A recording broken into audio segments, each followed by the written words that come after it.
Bien, primero buenos días o buenas tardes o buenas noches, donde estén. Primero quiero agradecer al doctor Víctor Pérez, al doctor Jesús Valverde que me invitaron a dar esta ponencia. Bueno, yo me formé en 12 de mayo, hace ya bastante tiempo, creo que 9 o 10 años atrás. Y se me invitó a dar esta ponencia que en realidad es bastante importante, ¿no? Me dicen cuidados intensivos. Bueno, yo soy Jan Saldaña, soy médico intensivista y tengo una maestría en bioestadística y epidemiología. Bien, a manera de recordar, vamos a evaluar un poquito lo que es la anatomía cervical y mediastinal, ¿no? ¿Qué vamos a ver aquí básicamente? Es que en realidad nosotros tenemos un mediastino superior que va a estar formado cuando el manubrio external se une con la horquilla, con el external, para poder dividir, ¿no? Primero sería mediastino superior y a partir de ahí sería mediastino inferior. El mediastino inferior se va a dividir en tres: posterior, mediastino medio y mediastino anterior. Y a partir de ahí es que nosotros vamos a poder catalogar esto. Una infección de estos tejidos se va a llamar mediastinitis, ¿no? Como dijimos, una infección del tejido conectivo que rodea todas esas estructuras mediastínicas es lo que nosotros conocemos como mediastinitis. Es una complicación importante y potencialmente mortal de muchas etiologías, ¿no? Va a ser de múltiples etiologías, pero en realidad la etiología más frecuente es el posoperatorio de cirugía cardíaca, ¿no? Cuando hacen una esternotomía. Básicamente en esos escenarios es que nosotros vamos a tener en realidad megastinitis. Y bueno, hay otras causas que más adelante vamos a tocar. ¿Qué es importante? El diagnóstico precoz, el tratamiento antibiótico, el control de la fuente de infección y el ingreso a UCI en realidad son los principales pilares del tratamiento. Y hablamos del control de la fuente de infección que puede ser un debridamiento quirúrgico o no. La TEN cervicotorácica en realidad tiene un valor diagnóstico y un valor de seguimiento. Y de hecho, vamos a siempre a un paciente que sospechemos esta patología, debemos solicitar una TEN cervicotorácica para poder hacer el diagnóstico, porque la radiografía muchas veces vamos a ver que tiene una sensibilidad y una especificidad limitada para el diagnóstico. El abordaje quirúrgico en realidad va a depender de la situación clínica del paciente y en mucho también acerca de la experiencia que pueda haber tenido el cirujano o el centro, ¿no? ¿Cómo vamos a dividir los mediastinitis? Como hablamos, ya había mencionado que lo más importante o la más frecuente, por así decirlo, es en el posoperatorio de cirugía cardíaca, pero también hay otras causas.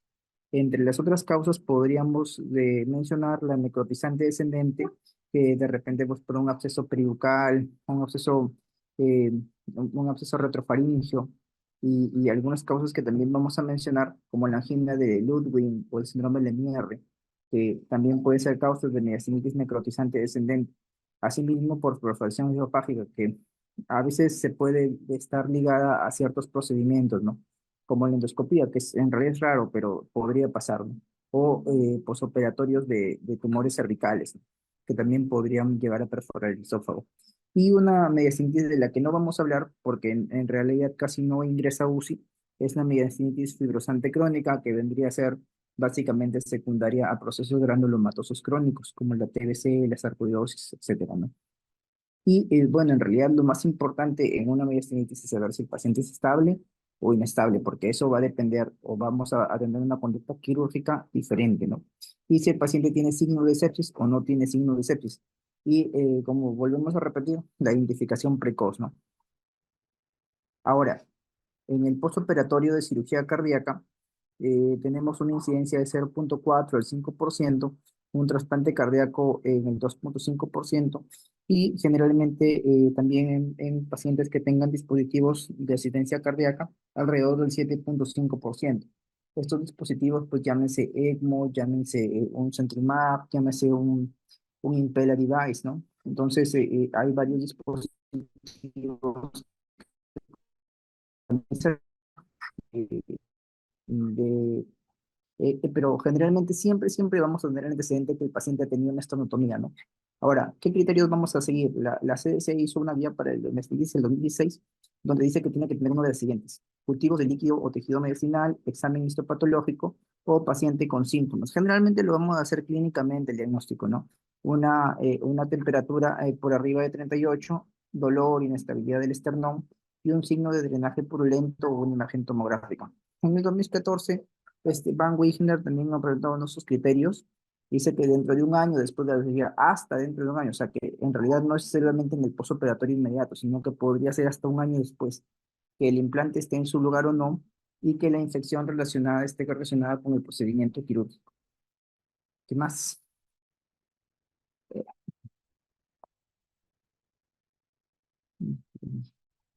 Bien. ¿Qué factores de riesgo vamos a tener para poder desarrollar mediastinitis? Como siempre, a mí me gusta agruparlo. Hay factores que dependen del paciente, pacientes que dependen de la cirugía, y pacientes incluso prequirúrgicos, ¿no? Ahora, en las últimas guías de cirugía cardíaca, pues hacen bastante énfasis en la profilaxis y a la limpieza previa de la cirugía para poder evitar estos cuadros de mediastinitis. Y de hecho, la tendencia mundial es a bajar, ¿no?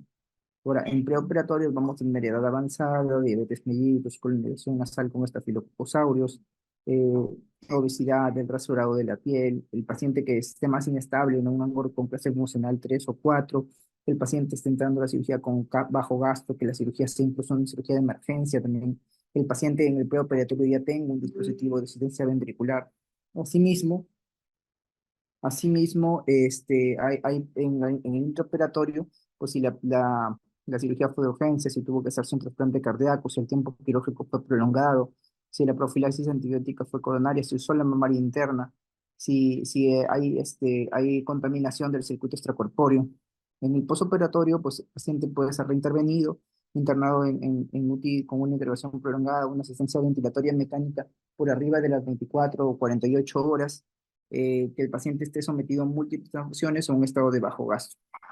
Dentro de las características clínicas para el diagnóstico de la mediastinitis, como dijimos hace un rato, la temperatura va a ser importante, una temperatura por arriba de 38, pero también estos datos que les vamos a dar ahorita, ¿no? Si el paciente tiene un isofulminante suave con fiebre, taquicardia, dolor personal, ya hay un signo que se llama la inestabilidad esternal, ¿no? O sea que cuando tú palpas el esternón suena o está crujiendo.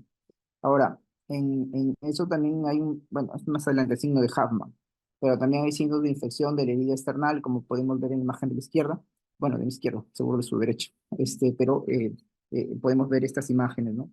Que son signos de infección de herida external con secreción purulenta de herida mediastínica, crepitación y edema de la pared torácica. El signo de Hagman, que es un signo de ocultación que suenan como crépitos, pero en la parte de la expulsación cardíaca, ¿no? Y la bacteremia, que también puede ser un signo común, y en 57% puede ser incluso el primer signo de deterioro de su paciente de miastenitis. Bien, continuando, acá hay una TEM diagnóstica, como dijimos, la TEM puede ser diagnóstica, ¿no? Eso es un paciente postoperado de cirugía cardíaca, y aquí vamos a ver, ¿no? Vamos a ver que adelante del esternón pues hay una colección, se absorbe un poco de aire también, y este paciente pues lamentablemente fue dado de alta, ¿no? Vamos a ver que incluso en la parte de acá ya se puede observar un poco de aire en la parte posterior del esternón. Acá podemos un poco de aire, ¿no? Entonces, entonces en realidad, este paciente fue dado de alta, nos hizo el diagnóstico a tiempo, y cuando nosotros le repetimos una tomografía al día 12, porque el paciente que viene con fiebre, shock, inestable, encontramos una gran colección por arriba del esternón, una gran colección abajo del esternón, aire en esta parte. Y como dijimos, esto de acá generalmente pues puede correr, y mire todo el absceso que acá se forma adelante, y la parte de atrás también en ambos pulmones tiene piedema, ¿no? Entonces, este paciente pues ya en ese momento ya vino con un síndrome de choque séptico prácticamente, ¿no? Vino inestable, requiere intubación endotraqueal. Por eso es la importancia que acabamos de hablar del diagnóstico precoz, ¿no? Ahora, ¿cuánta especificidad o cuánta sensibilidad tiene la meningitis? Y en realidad es muy difícil, de hecho, durante las primeras 2 semanas, identificar por TEN una mediastinitis. Generalmente vamos a tener que esperar que el paciente haga fiebre. ¿Por qué? Porque los mismos cambios del postoperatorio de cirugía cardíaca pueden parecerse mucho al escenario de una mediastinitis, pero si es que esos cambios persisten después del día 14, la sensibilidad y la especificidad son cercanas al 100%, ¿no? Incluso hay literaturas que las ponen como 100%. En esta, en esta serie de pacientes que publicaron nuestros autores, encontraron de hecho una sensibilidad y especificidad por arriba del día 14 de 100%. De 40 pacientes de mediastinitis aguda, 28 postoperatorios, 7 por perforación esofágica y 5 por mediastinitis aguda necrotizante. La atenuación de la grasa mediastínica estuvo presente del 100%. Las burbujas de gas libres en el mediastino en el 57,5% y los derrames pleurales en el 85% de los pacientes. Entonces, a tener en cuenta esas tres consideraciones. Además, en este estudio de Boric Foldina, ellos encontraron en realidad que la presencia de gas, de fusión pleural y el tamaño del nódulo brachiocefálico unidas a la PCR tienen una área bajo la curva por arriba de 0,83. O sea, son muy buenas para el diagnóstico de la mediastinitis. Y en realidad es lo que deberíamos hacer, pero siempre la mayoría de estudios es por arriba de la semana o por arriba de las 2 semanas, ¿no? Para poder hacer el diagnóstico, porque una mediastinitis, como vuelvo a repetir, la imagen de la imagen de la tomografía, pues puede parecerse mucho a un postoperatorio normal, pero ese es el seguimiento que nosotros tenemos que hacer, ¿no? Que esa colección de pronto pues vaya disminuyendo, que el aire no, que el aire vaya desapareciendo, eso sería lo ideal. Pero si es que no encontramos esos signos, pues hay que pensar rápidamente si el paciente está deteriorando, siendo fiebre, hipotensión, taquicardia. No debemos excluir este diagnóstico rápidamente, ¿no? El cirujano generalmente nos va a hacer pensar, o no, va a pensar lo mismo, que son atelectasias, que es un seroma, que es otra cosa, pero nosotros también como intensivistas debemos pensar en este diagnóstico de miastenitis. En realidad, la radiografía de tórax no nos sirve mucho. 2C, lo que podemos encontrar, nivel de evidencia 2C, lo que podemos encontrar en radiografía de tórax es estrechamiento mediastinal, niveles hidroaéreos mediastínicos o neumomediastino, pero como le dije, es inespecífica. Ahora, en cuanto al tratamiento, definitivamente el tratamiento va a depender de la flora local y se sugiere una antibiótico-terapia de amplio espectro, descalar según los cultivos, un debridamiento quirúrgico y el uso de sistemas de aspiración negativo. Durante los últimos 10 o 15 años, pues ha venido acá por esos sistemas que son los sistemas de aspiración al vacío, que son los sistemas BAC, que yo he visto bastante que lo usan en el abdomen, pero también para el tórax y para una mediastinitis podrían salvar vidas. De hecho, los pacientes que tienen BAC disminuye bastante la mortalidad comparados con algunos que solamente tuvieron drenajes mediastínicos. Ahora, bueno, dejando de lado la mediastinitis postoperatoria, ahora vamos a, vamos a hablar mediastinitis por perforación esofágica, ¿no? En realidad, la mediastinitis por perforación esofágica ocurre porque normalmente hay un estrechamiento fisiológico del esófago, ¿no? Generalmente esto puede ocurrir a nivel del músculo cricofaríngeo, que es la etiología más común, hasta el 12% es lo que se puede estrechar a ese nivel, y a nivel de la unión esófago-gástrica. La perforación, también recordemos que pues va a salir la saliva, el contenido gástrico, la bilis y el ácido, todo eso va a salir hacia el mediastino, lo cual hace que esto en realidad pues podría potencialmente dañar el mediastino y potencialmente causar mucho daño y sepsis, ¿no? Entonces, la etiología generalmente post-procedimiento, endoscopía digestiva alta, esofoscopía de rígida, dilatación con balón, podría ser espontánea en el síndrome de Boerhaave, traumas por cerrado, trauma penetrante, cuerpo extraño y quirúrgica por una laparoscopía. Lo que a nosotros nos ha tocado ver también es postquirúrgica en el postoperatorio de tumores esofágicos con el postoperatorio de resecciones gástricas amplias, ¿no? Ahí hemos tenido la oportunidad de trabajar con perforaciones esofágicas, que en realidad vamos a hablar también del manejo, hay bastantes cosas nuevas también, pero ¿cómo hacemos el diagnóstico?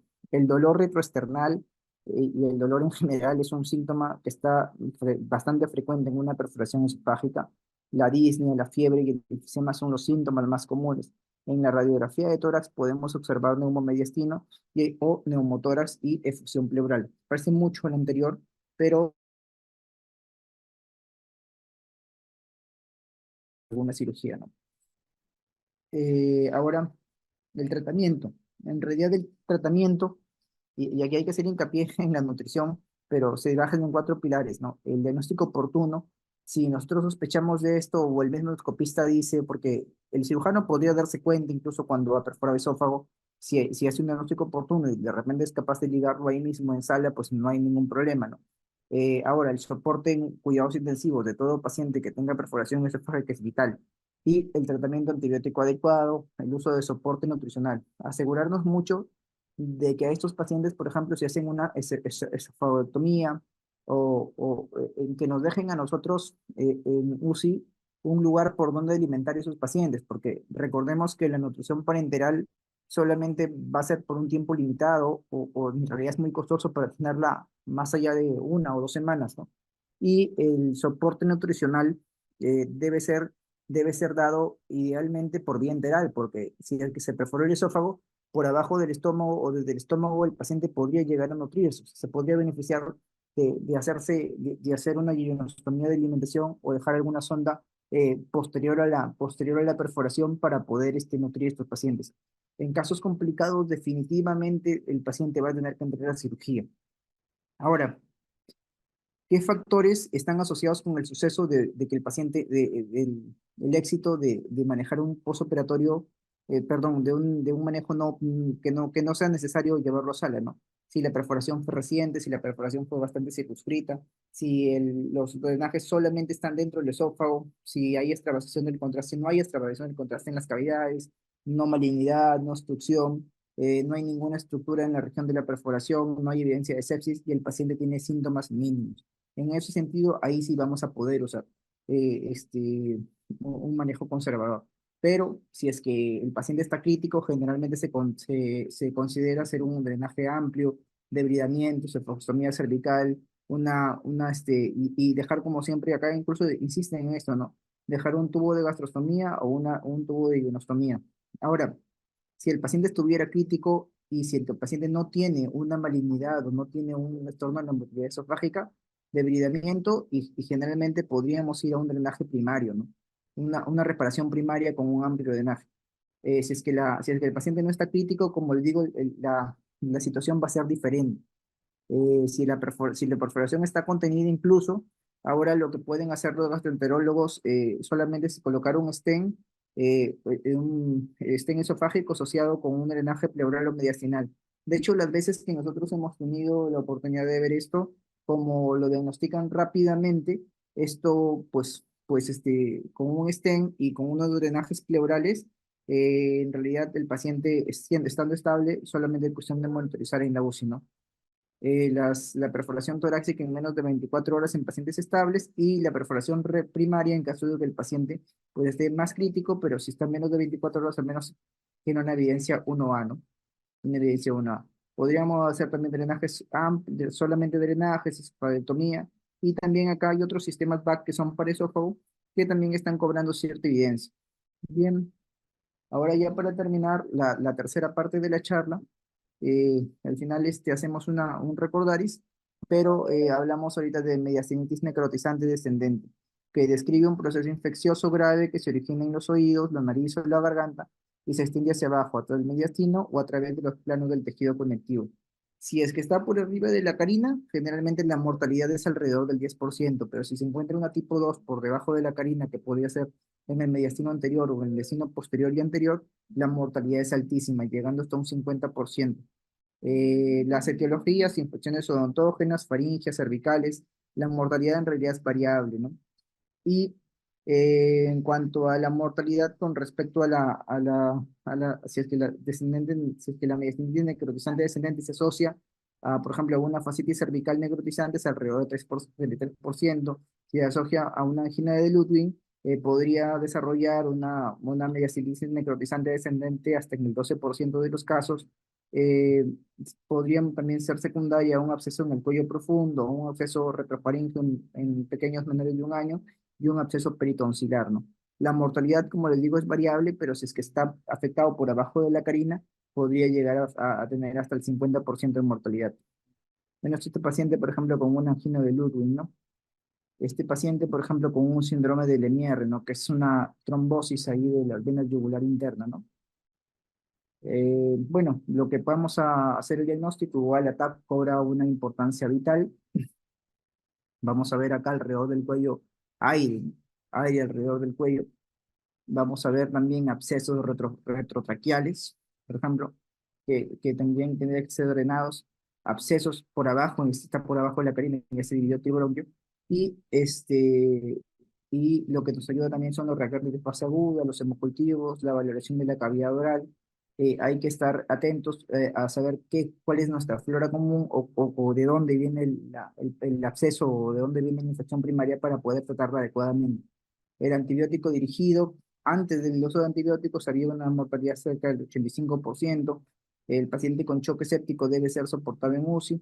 Y aquí lo que nos ayuda en realidad es una traqueostomía temprana que tiene una doble función, que va a ser apertura de los planos faciales y también asegurar la vía aérea.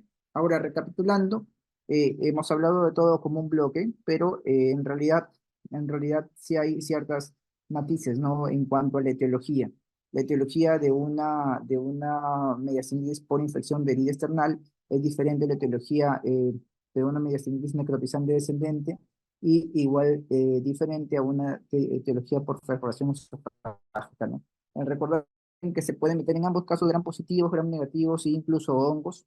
Y, por ejemplo, en una de la piel vamos a tener que cubrir definitivamente Staphylococcus aureus y muchas veces nos va a tocar lidiar con este bicho que es el Staphylococcus aureus meticilino resistente. A veces también nos vamos a tener que incluir pseudomonas o enterobacterios. Más común acá, gram positivo, ¿no? Acá en la meningitis necrotizante descendente, también Streptococcus, Staphylococcus aureus, Streptococcus pyogenes, Streptococcus pneumonia, y a nivel de la perforación esofágica, Streptococcus salivarius, Streptococcus mitis, Streptococcus viridian, Neisseria, Haemophilus, Prevotella, Fusobacterium, gérmenes que pueden estar incluso en la boca, ¿no? Y eso también nos va a tener a nosotros que orientar acerca del mejor tratamiento antibiótico que puede ser para este paciente.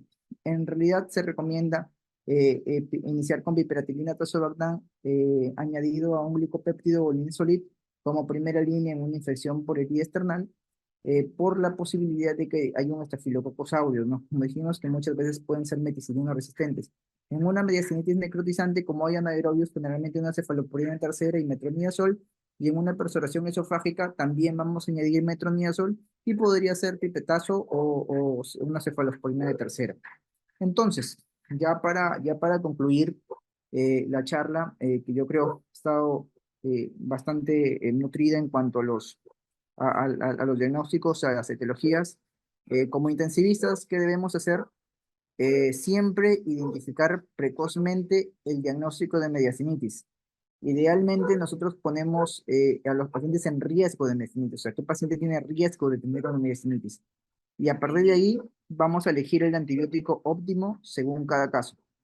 Vamos a brindar el soporte multisistémico de ser necesario, porque estos pacientes, como recordamos, pues pueden venir con síndrome de choque séptico, pueden venir con bacteremia, pueden necesitar ventilación mecánica, requerir vasopresores, requerir drenajes, etcétera. Entonces, nosotros necesitamos brindar el soporte multisistémico de ser necesario. Ahora, resaltar y definitivamente, si es que yo sospecho de mediastinitis, no me puedo quedar solamente con una radiografía, no, el mediastinitis no, no. Ese paciente, así está intubado y conectado a ventilador mecánico y chocado, hay que hacer el esfuerzo por tratar de moverlo hacia una tomografía cérvico-torácica, ya que esta tiene un valor diagnóstico y seguimiento. El debridamiento y el abordaje quirúrgico precoz son importantes y definitivamente pueden cambiar potencialmente el pronóstico. Ahora, el uso del sistema BAC ha demostrado fehacientemente disminuir la mortalidad en los casos de posoperatorio de cirugía cardíaca y por perforación esofágica. Así que es necesario usarlo, ¿no? Es un sistema que ha llegado al Perú hace algunos años, pero todavía es un poco costoso, ¿no? Pero esto sí ha demostrado disminuir mortalidad, entonces yo creo o recomiendo de que sí debería ser usado. Bien, eso es todo lo que había traído para compartir. En realidad, muchas gracias por la invitación y quedo atento a algún comentario o alguna pregunta. Gracias.